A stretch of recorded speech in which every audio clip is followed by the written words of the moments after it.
মালদায় আমাদের প্রার্থী নেই কিন্তু আছে। বিজেপি এবং তৃণমূলকে রুখতে কংগ্রেসকে সমর্থন করবে বামেরা। মালদার দুটি আসনেই কংগ্রেসকে জয়যুক্ত করতে সর্বাত্মক প্রচেষ্টা চালাবে। রবিবার মালদার জেলা বামফ্রন্টের নির্বাচনী কর্মী সভায় অংশ নিয়ে কার্যত এমনটাই বললেন রাজ্য বামফ্রন্টের চেয়ারম্যান বিমান বসু। আগামী 7ই মে মালদার দুটি লোকসভা আসনে নির্বাচন।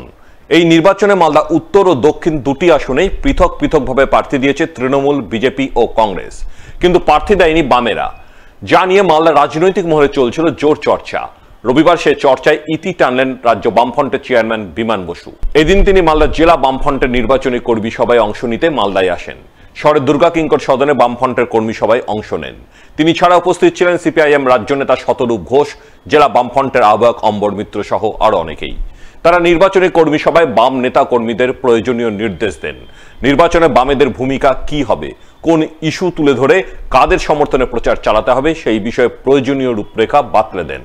এরপর রাজ্য বামফ্রন্টের চেয়ারম্যান বিমান বসু সংবাদ মাধ্যমের মুখোমুখি হয়ে বলেন, মালদায় বামেদের প্রার্থী নেই কিন্তু আছে। তারা বিজেপি এবং তৃণমূলকে রুখতে মালদায় দুটি আসনেই কংগ্রেসকে সমর্থন করার সিদ্ধান্ত নিয়েছেন। সেই সিদ্ধান্ত মোতাবেক বাম নেতা কর্মীরা সাধারণ মানুষের কাছে গিয়ে কংগ্রেসের সমর্থনে প্রচার চালাবে। দুটি আসনেই কংগ্রেসকে জয়যুক্ত করতে সর্বাত্মক প্রচেষ্টা চালাবে। প্রার্থী আমাদের নেই কিন্তু আছে, কারণ আমরা সিদ্ধান্ত গ্রহণ করেছি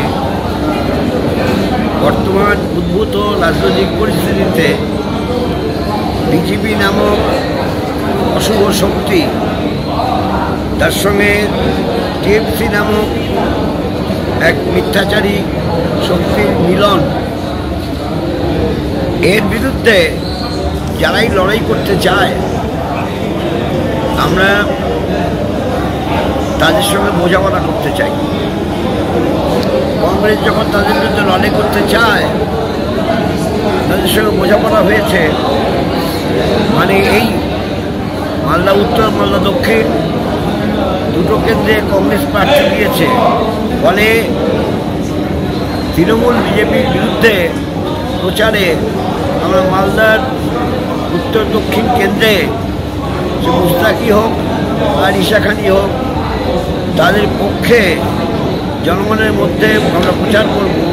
মালদায় দুটো আসনে বামপন্থীদেরও দায়িত্ব হবে কংগ্রেসের প্রার্থীদের জয়যুক্ত করার জন্য সর্বাত্মক প্রচেষ্টা চালানো। ইলেকট্রাল বন্ড ইস্যুতে রবিবার মালদায় এসে তৃণমূল বিজেপির বিরুদ্ধে একযোগে আক্রমণ শানালেন রাজ্য বামফ্রন্টের চেয়ারম্যান বিমান বসু। এই ইস্যুতে তিনি কি বললেন শুনুন তার মুখ থেকেই। তৃণমূল হচ্ছে বিজেপির দোসর। এই তৃণমূল বিজেপি তারা দেশের মানুষকে নানানভাবে বিভক্ত করতে চাইছে এবং যে ইলেকট্রাল বন্ড হয়েছে সেই ইলেকট্রাল বন্ডে আমরা দেখতে পাচ্ছি তৃণমূল পার্টি একটি রিজিওনাল পার্টি হওয়া সত্ত্বেও জাতীয় কংগ্রেস ন্যাশনাল পার্টি থেকে বেশি অর্থ পেয়েছে এবং তার একটা ব্যাপক অর্থ পেয়েছে একটা বিদ্যুৎ কেন্দ্র পরিচালনা করার, বিদ্যুৎ সরবরাহ করার সংস্থা, সম্ভবত 444 কোটি। এবং তাই তারা জনগণের ওপরে থেকে অতিরিক্ত সারচার্জ বাড়িয়ে দিচ্ছে, ট্যারিফ বাড়াচ্ছে, আর মানুষের সমস্যা দেখা দিচ্ছে। বিজেপি তৃণমূল মানুষের বন্ধু না। মোদির গ্যারেন্টির বিরুদ্ধে তৃণমূল যে গ্যারেন্টি দিচ্ছে, এই সব গ্যারেন্টি হচ্ছে মানুষের মতো চুপসে যাবে।